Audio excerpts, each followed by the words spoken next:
Hello, avid readers, book nerds, and casual observers, and welcome to the Read Along brought to you by the Lit Round Table. I'm Joseph. And I'm Anna, and today we're talking about The Blade Itself by Joe Abercrombie. We're going to be talking about 4 chapters this week, starting with The Morning Ritual and ending with On the List. Very good. Yeah. So less chapters this time, but about the same amount of pages. So longer chapters. Yeah. So, it felt like we weren't jumping around as much, which my brain appreciated. Mine as well. A little easier to track. Yes. Yes. For sure. Overall feelings about this section?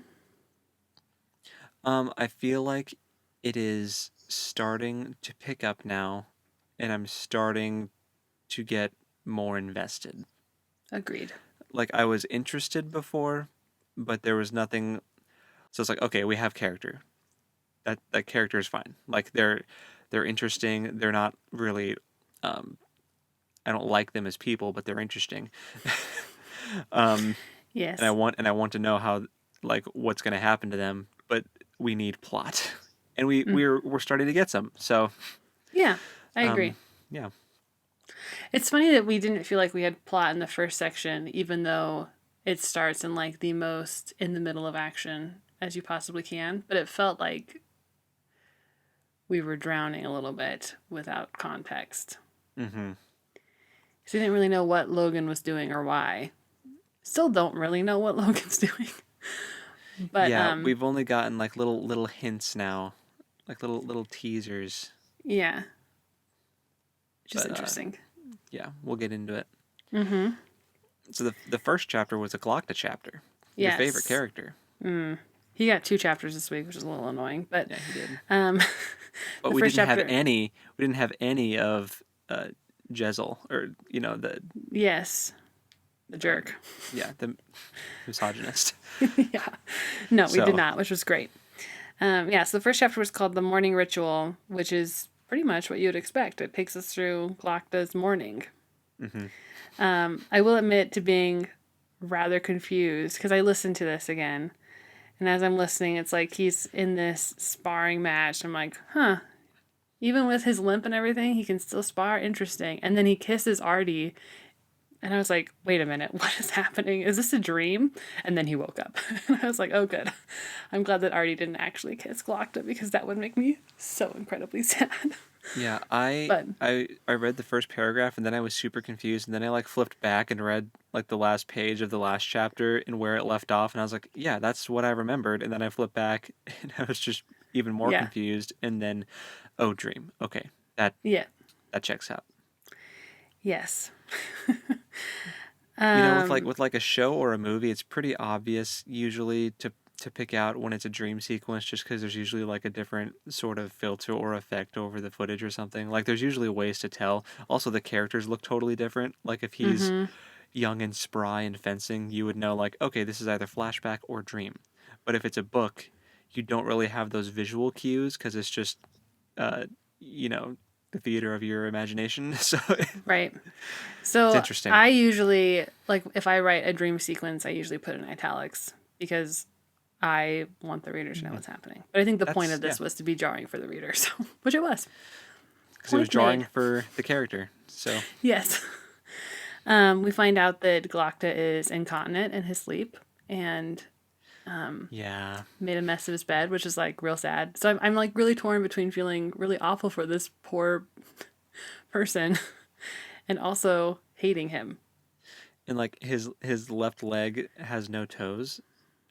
Right. He's missing all the toes on that leg, and it's just a mangled mess, and that's why he has such a bad limp. And it's just he talked about how he slept wrong and half his body was dead, and I was like, oh, I've been there. That's kind of relatable. But when that happens to me, things wake up a lot faster than they wake up for him. Yeah. It's you move around a little and then things come back. But he's has to get help going to the bathroom. Mm-hmm.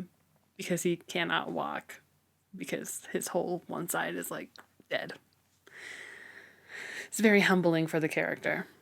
Yeah, his inner monologue is pretty entertaining to read about his toils in struggling with his current state of Yes. being. Yes. There was an interesting line in his inner dialogue that I wrote down because I was like, oh, that's kind of like what a moment of clarity that like I can appreciate from this character that I otherwise do not like. Hmm. And that is you have to love the small things when you have nothing else, which comes up later again from a different character. Mm. So we'll talk about that more. I put a little asterisk next to that because I was like, oh, interesting. Because I wasn't expecting it to come up again. You have to remind me who it comes up with again later when we Yeah, get it there. won't take long to get Yeah. there, but Is it the next chapter? yeah, Oh, okay. I was wondering. yes. So So that was interesting, and then porridge for breakfast. That whole interchange was pretty entertaining. that was very entertaining. It's heavily sarcastic. Yeah. The best thing about porridge, the real clincher, is chewing is not required. It's so gross. Yeah.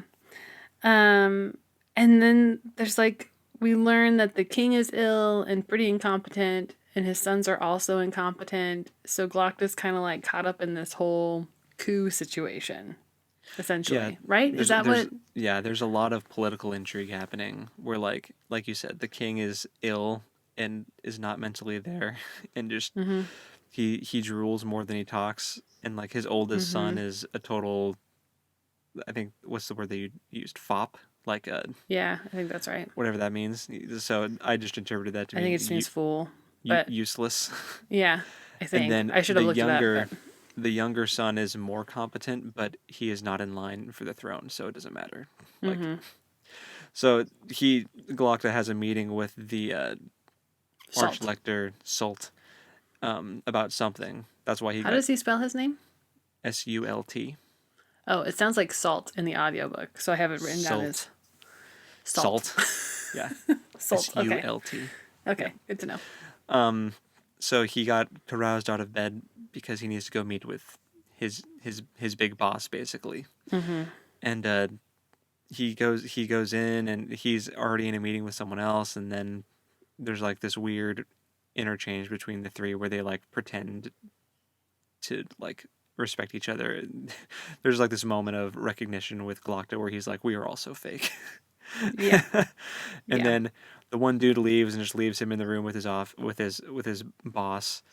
And then that's when the political intrigue starts, and we learn about just how corrupt and terrible the government is. Mm-hmm. And basically, the Archlector wants him to just start interrogating people, just to mess with like the merchant class.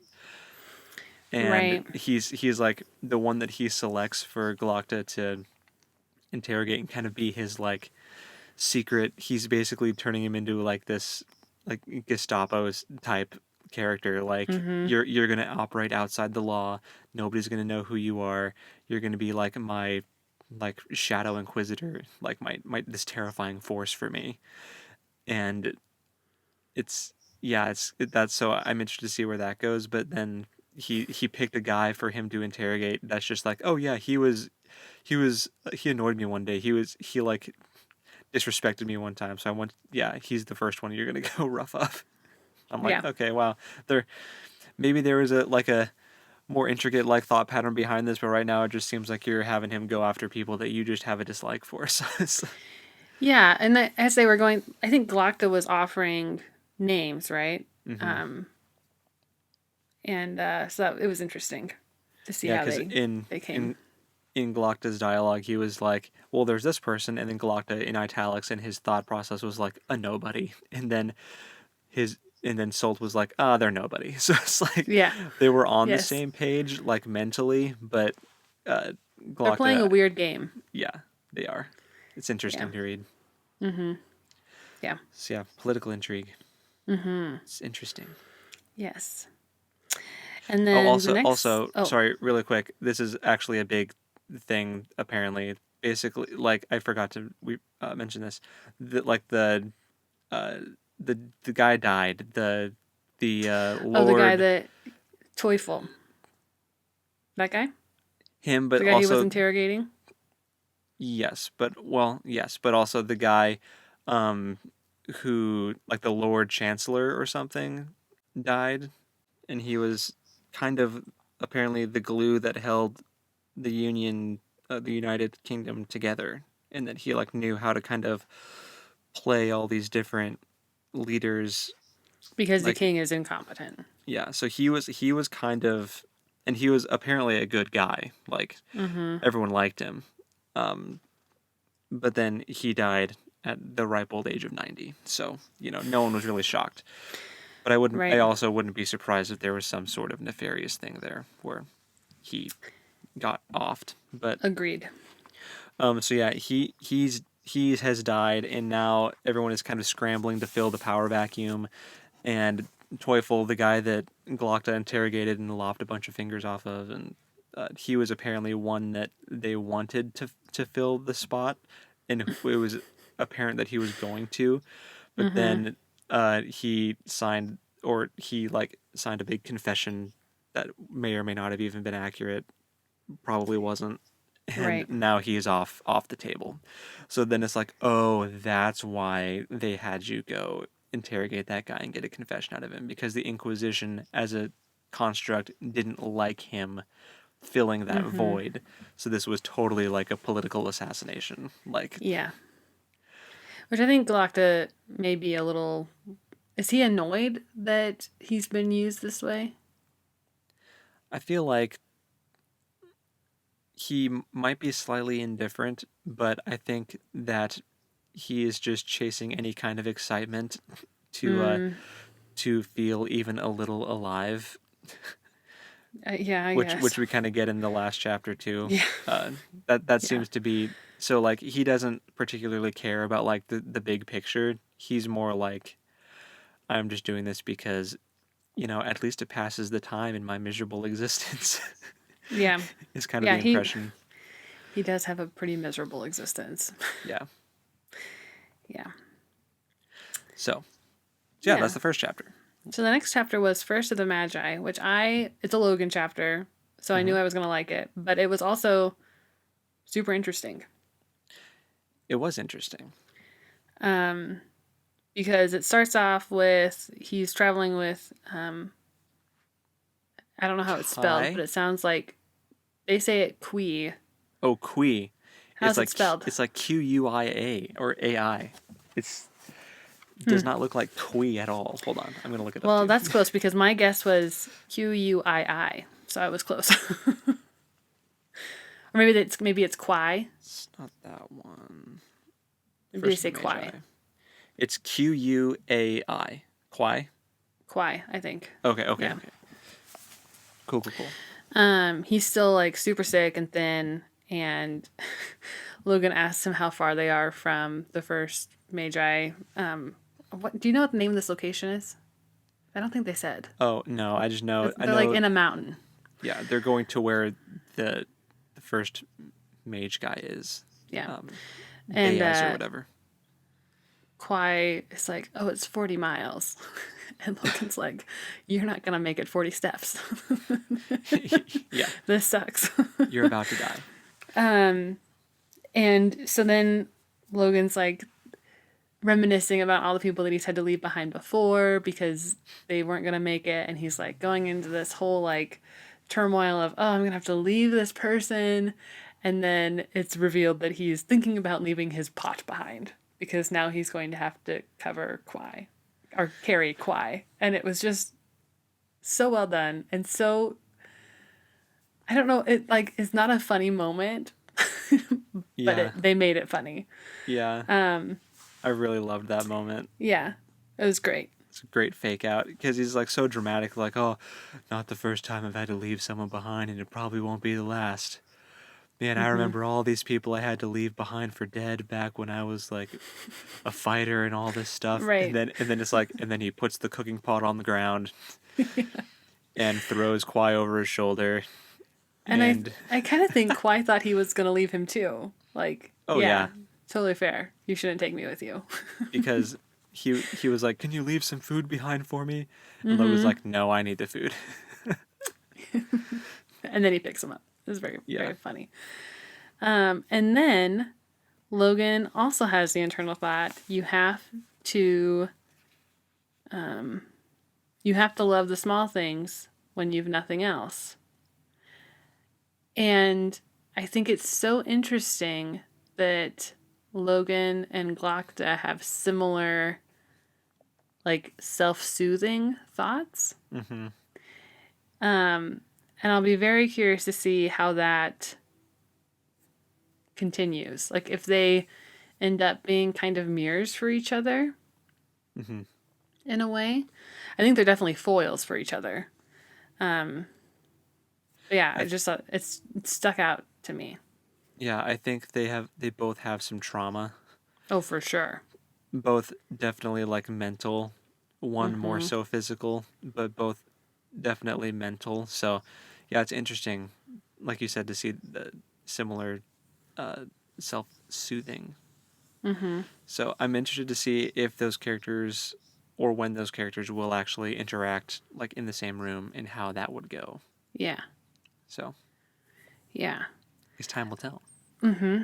There's also a moment where Kwai is like kind of feverish and delirious, and he makes some comment to Logan about how you can't talk to the dead, or like something like that. Do you remember that? Yeah, he that's kind of the first time that anything called the first law was referenced, which that's Mm-hmm. the name of this book trilogy, the First Law trilogy. Right. And yeah, he says you can't talk to these like spirits or these like demons from below, and they're all liars and they'll deceive you and all this stuff. It's the first law, and Right. it's just kind of like a throwaway thing that Logan's like, you're delirious. but Right. I'm But like, my thought was, I think you're already talking to them. yeah, I'm like, I think this is gonna come back later, and you're gonna Yes. have some kind of freaky realization of like, oh, those spirits I've been talking to are like devils or something. Like, Right. They're you not know, actually like my friends. Or yeah, they're not even people he knows, are they? They're just like I don't things he think so. conjures and Yeah. talks to. But I thought it was weird that it didn't like hit him as like some kind of revelation. But yeah, he's like, whatever. This guy's crazy and Hmm. almost dead. But they make it.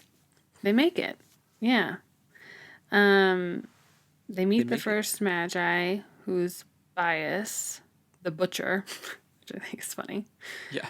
So like while Bias and Logan are talking, a messenger comes up and he's like, "There's riders at the gate," which is kind of crazy because Logan wasn't there that long before they showed up. Yeah. So I'm like, if they had been a little later, they would have got ran over Yeah, for sure. by these riders. And they have an urgent message from the King of the Northmen, who is not Glokta's people. No, that's the Union. The what? Yeah, they just call it the Union, but it's like a union of kingdoms or something. And Mm-hmm. the people up north are not a part of it, and there's like some contention there. Yes. And they allow Prince Colder to enter Hmm. so he can talk to the first Magi. And that was a pretty entertaining interaction. Yeah, the first Magi doesn't mess around. He's not going to suffer no fools in his house. He's Not at all. Not at all. He's kind of a Gandalf figure in a lot of ways. hmm I don't know. He's pretty kind to Logan. yeah. He just doesn't have a lot of patience. I For don't the think. drama. Yeah. And then he says crowns sit badly on some, which I thought was like a perfect line. hmm I'm pretty sure that was Bias that said that and not part of Logan's inner. Yeah, I think you're right. But That's a good line though. yeah, I was like, yes, clearly. Because this prince is kind of a little twerp. Hmm. He's very full of himself. He's the younger son too, right? So he's kind of trying to prove himself. Is that right? I think so. Yeah, I think that's accurate. He has a brother that's like much bigger, Yes. and And stronger. yes, so Bias starts strangling the prince while he's making demands, which was very Darth Vader.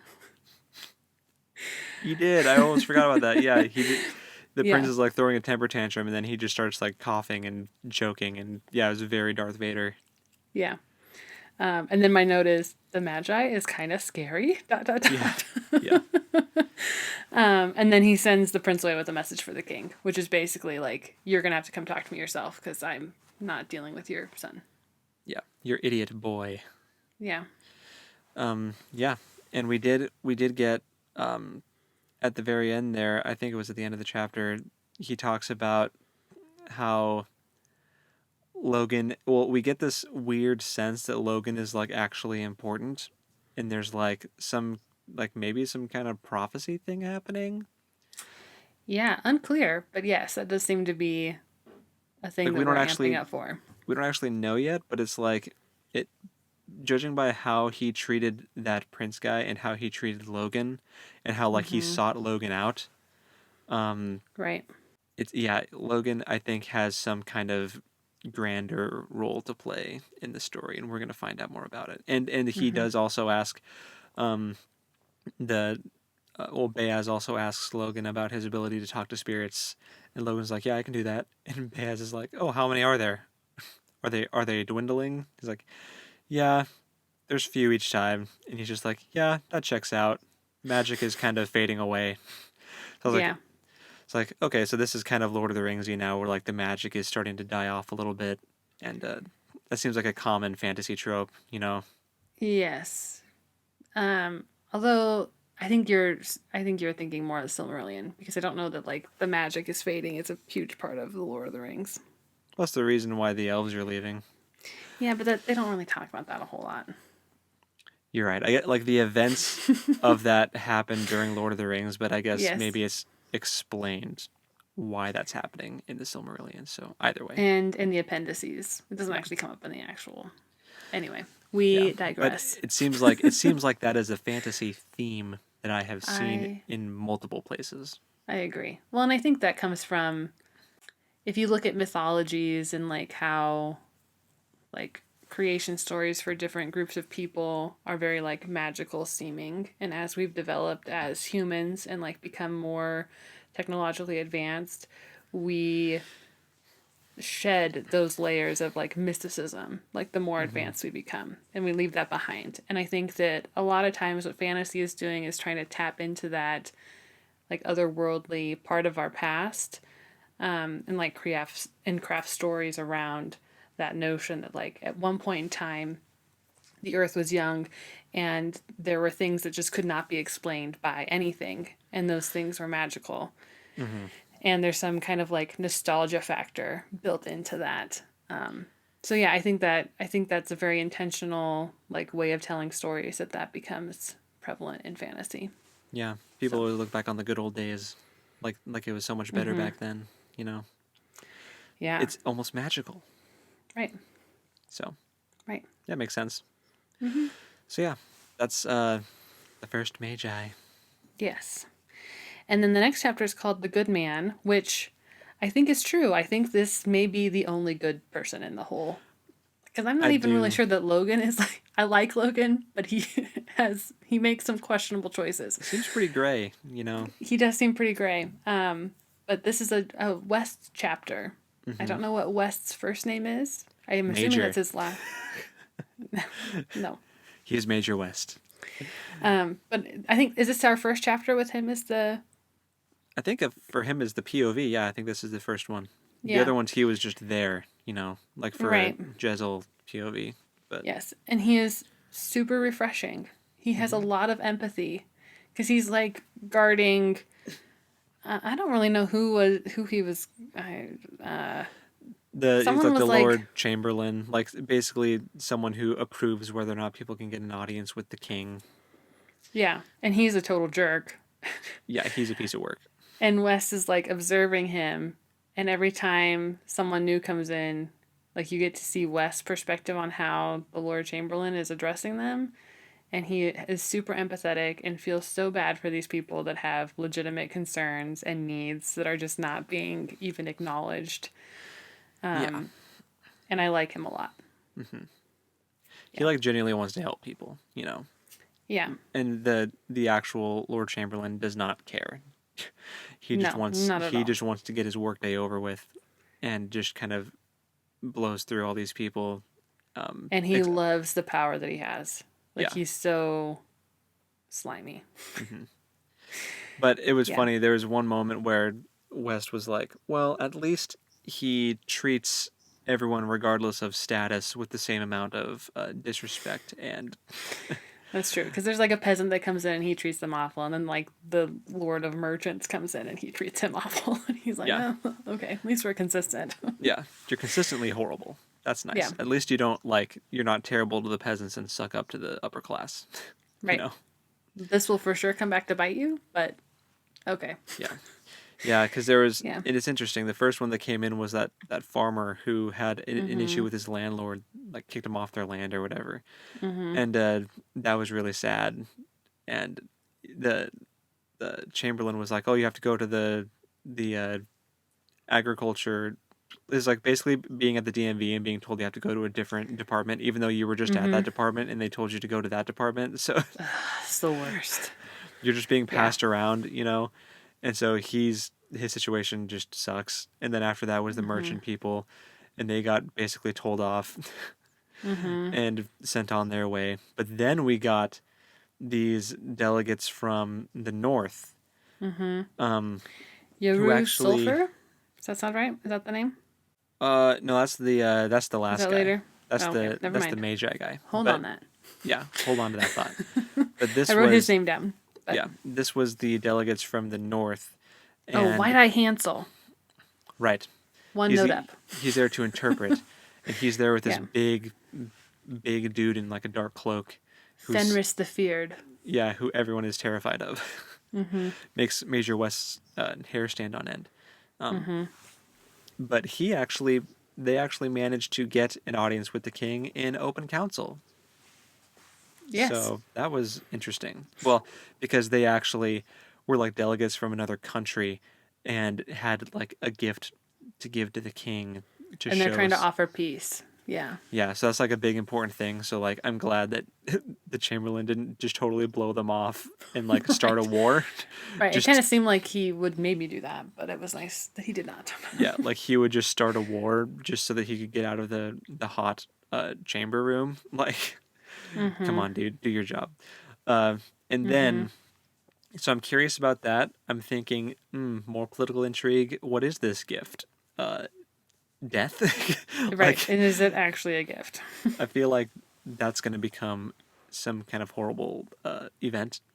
But then after that is when this sulfur guy comes in, who is representing the Magi, the first Magi, and he talks about how there's a like when the first Magi left, he said that he would come back someday and that there would be someone that comes along to herald his return, and well, here I am. Just very, very nonchalant.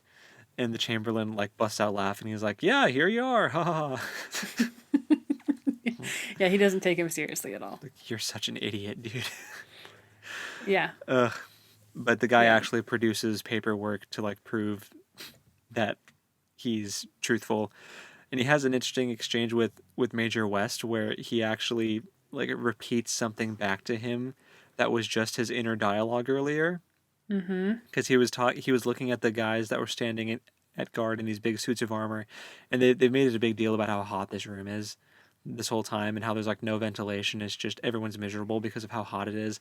And Major West made a comment about wondering how these guards in full armor weren't falling over and clattering to the ground like a cupboard full of saucepans, is what he says. And then this wizard guy, well, this Magi guy comes in, and as the Chamberlain's investigating the paperwork, he repeats that thought back to Major West, like word for word. Like, oh, it's a wonder these guys don't fall over and clamber to the ground like a cupboard full of saucepans.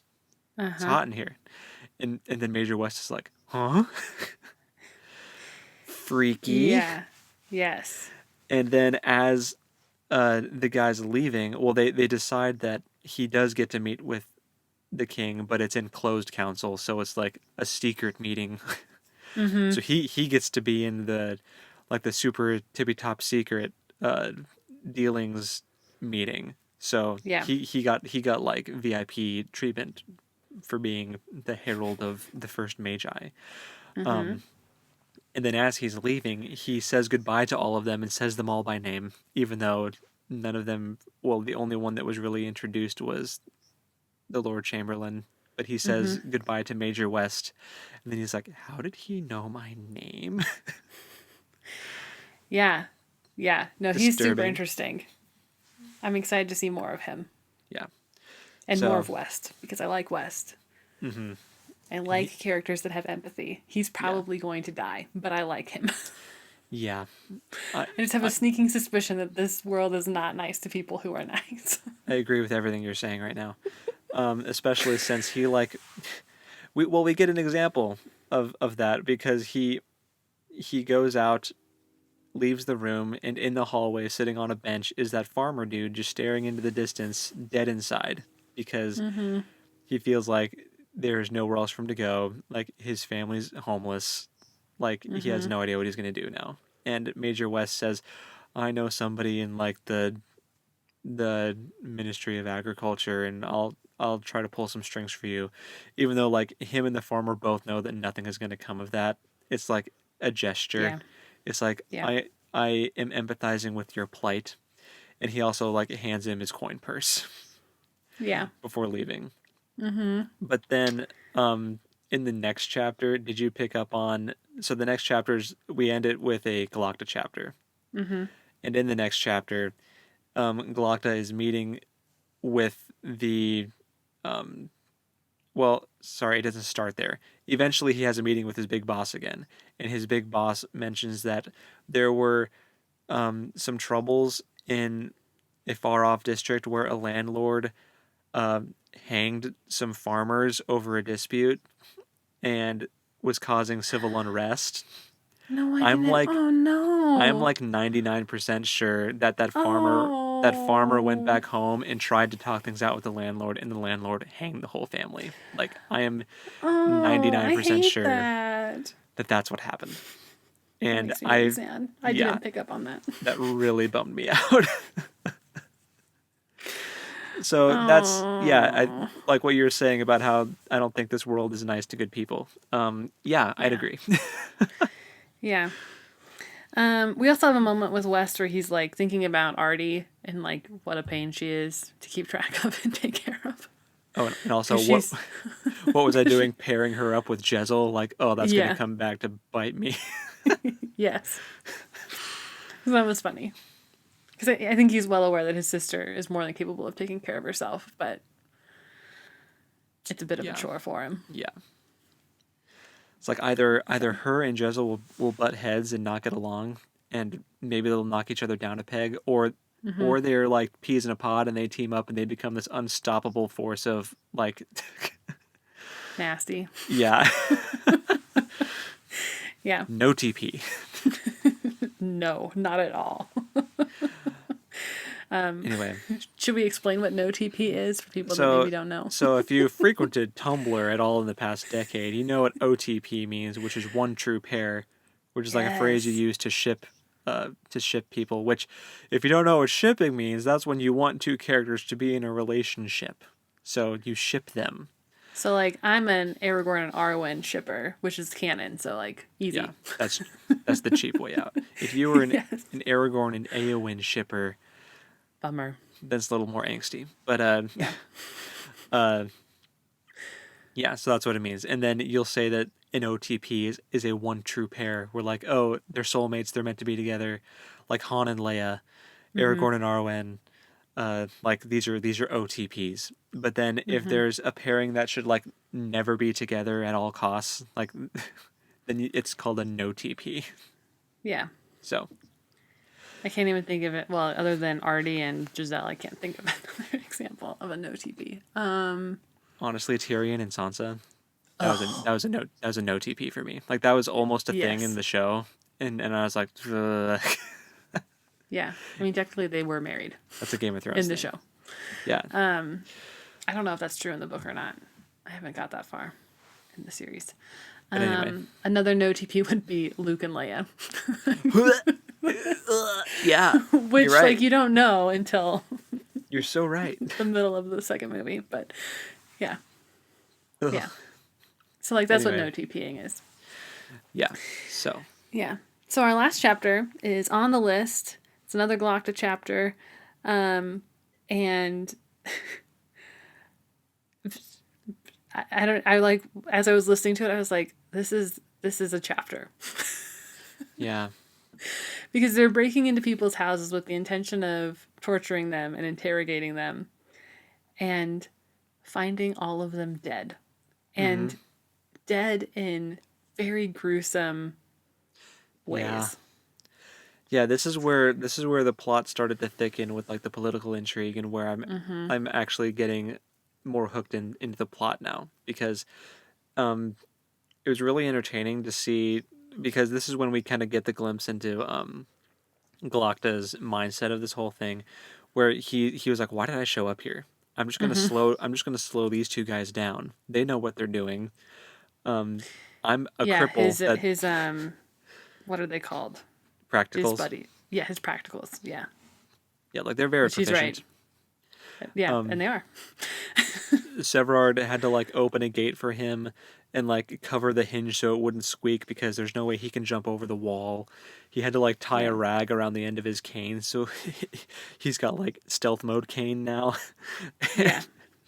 And he's trying to like get up these steps in this house without them creaking and he's just having these thoughts of like why did I come? Oh yeah, because it's exciting and I kind of feel alive right now. Yeah. So that's kind of the reason why he goes and plays along with these political games. Um, he's just trying to feel something. He's dead inside. Is basically his character. Yeah. Yep. And then they get up the stairs, and Severard's like, "Oh, you better get a look at this." Talking in And his normal voice, which totally freaks Glocta out. yeah, He's like, "What are you doing? Why are you talking?" we're being And then it stealthy. becomes very clear why he's talking. Because there's nobody to hear. Yeah, because the guy had his head almost cut off, lying on the floor. Yeah. But Galacta used his amazing detective skills to His determine. Sherlock skills. Yeah, he went all Sherlock for a moment there, and it was Yes. able to determine that this was likely an assassin, a professional killer. So it's like, interesting. And he was like, he must have died like not hours ago, maybe even minutes ago. Like he hasn't been dead for very long. Yeah. Things are still warm. Yeah, and Ugh. the blood has not dried, and it was hilarious. Oh man, my favorite part of this whole reading, I think, was when they were, they were like, I think someone made some sarcastic comment of like, wonder what killed him. And then the big albino guy that's like speaks with like a lisp. Frost. Yeah. Yeah. Practical Frost was like, was it poison? And the guy's got his throat cut from ear to ear, lying on the floor, blood everywhere. Yeah. Yeah. And he actually makes both of them laugh. He makes Galacta and Glocta Severard and Severard chuckle. laugh. And Galacta's like, yes, but what was our poison's name and how did the poison get in the house? It was very funny. Yeah. I like the three of them like as a group. Like their Yeah. interactions are super like their dynamic is super interesting. Very gross. Yeah, they're terrible Like as people. far as what they're doing. But they're like good buddies. Yeah, it's like I feel like we're gonna It's say just that a really lot. weird. We're gonna say that Yeah. a lot during this book. Is like I don't like you as a person, but you're so likable to like read. It's like you know how there's Yeah. villains that you love to hate. Well, then there's sometimes there's main characters that you hate to love. You're like I hate Yes. that I like you right now. Yes. You're despicable, but Yeah, also but entertaining. I can't help but enjoy your chapters, and it's really annoying. Yeah. Yeah. But then they go down the list. Like that was the most interesting one that his boss told him to interrogate, right? Like the top of the list. And then they're like, well, I guess we'll try the next one down. And then they were murdered as well, with like they got stabbed in the back multiple times. And then Yeah. they just kept going down the list and everyone was dead. So, The whole list. and this is when Glocta is like, this is no longer a coincidence. This is now a conspiracy. And Oh, for sure. that is when he decides to go meet with his boss, the Archlector, once again. So Yes, good old salt. yes, and it's funny. Like when they're meeting, Salt is like, you better not be wasting my time right now." It's like this better be good, Galacta. He's like, "Well, the guy you told me to go interrogate is dead." And he's like, "Well, then go down the list again. Why you? I didn't think I had to hold your hand." Well, he's And dead Galacta's too. like, yeah, you're right. We should go down the list. They're all dead. Yeah. An unfortunate circumstance has befallen the next guy as well. And then he stops. He's like, "Oh, really? How about the next one? Also dead. Hmm. This is suspicious. Well, I guess that is interesting. I guess I'll sit back down and listen to what you have to say." Mm-hmm.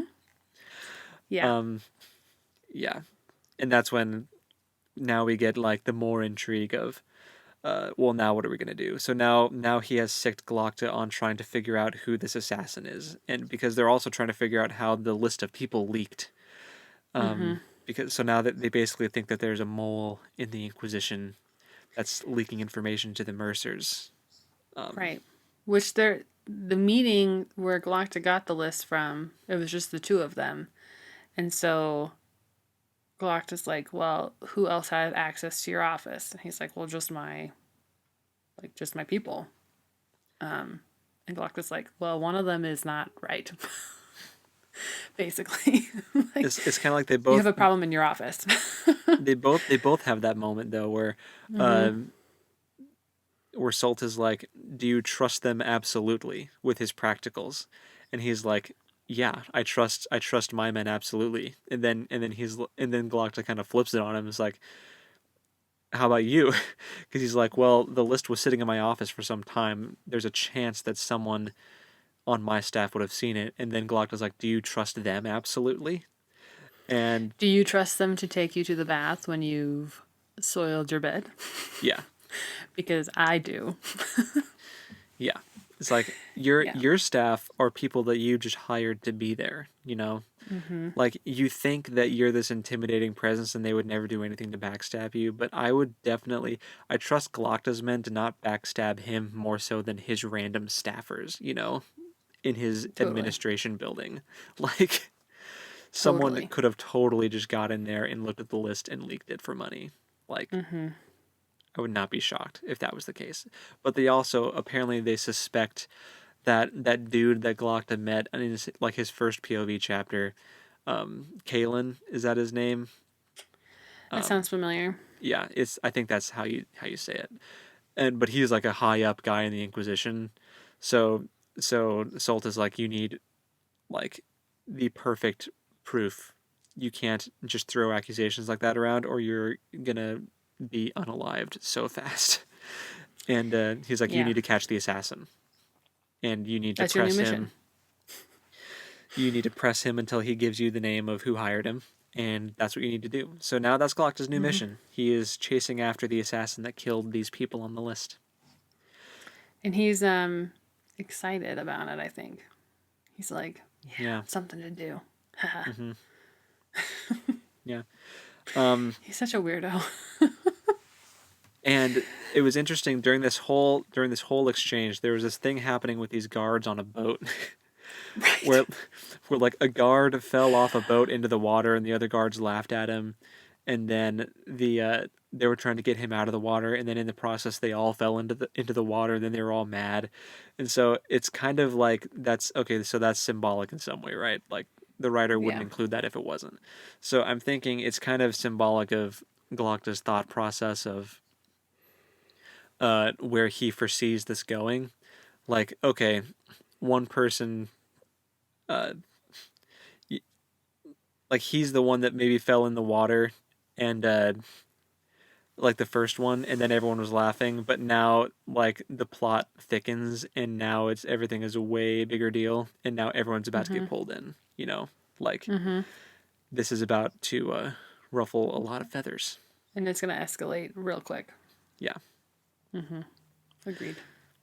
and but it ends though with uh, we're gonna see more interaction between some POV characters apparently, Mm-hmm. because Varuz, how do they say his name? I Do you don't remember? remember. I'll pay Okay, attention next that's time. fair. I'll just say Verus, because it's fun. Just saunters up and sits down. This is the guy that's been training Jezel in fencing. Oh yeah. And basically says, hey, I'm trying to train this guy, and he's got like a ton of potential, but he's wasting it because he's a moron. Can you come talk to him?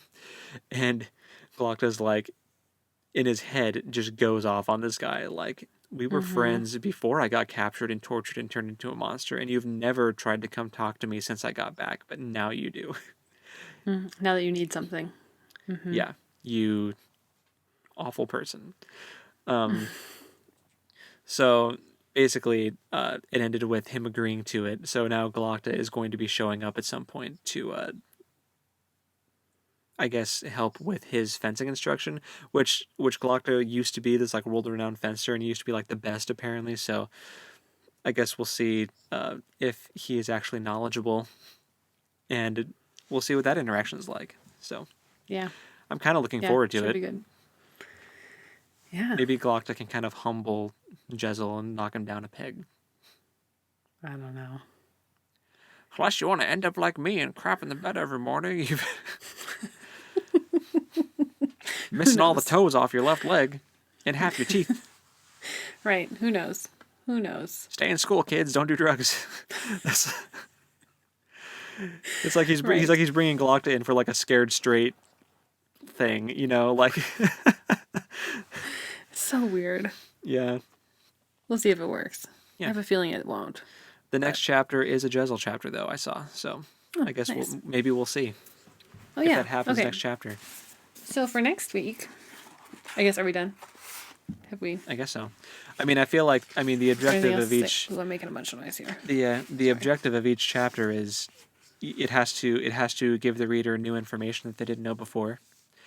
The reader has to learn something, and I feel like we learned something with each chapter. So I think we did too. the plot is actually starting to move along now. So I'm excited to see Yes. what this weird prophecy thing is with the first Magi coming back, and how Logan Nine Fingers plays into it. Hearing more about this first law stuff, and like the whole thing with his summoning spirits, like what's up with that. And I'm looking forward to like the political intrigue with Glocta and Jezel, and I want to see how all these things end up meshing. I think that'll be interesting. So For sure. yeah. So for our next read along section, you'll start with an offer and a gift, and you will stop when you get to Flatheads. Okay, stop at Flatheads. How many chapters is that total? It's only 3 chapters. Oh, nice. Only 3. Easy. Easy. Very good. Well, I'm looking forward to it. Me too. Should So be until good. then, happy reading. And we'll talk at you next time. Later. Bye.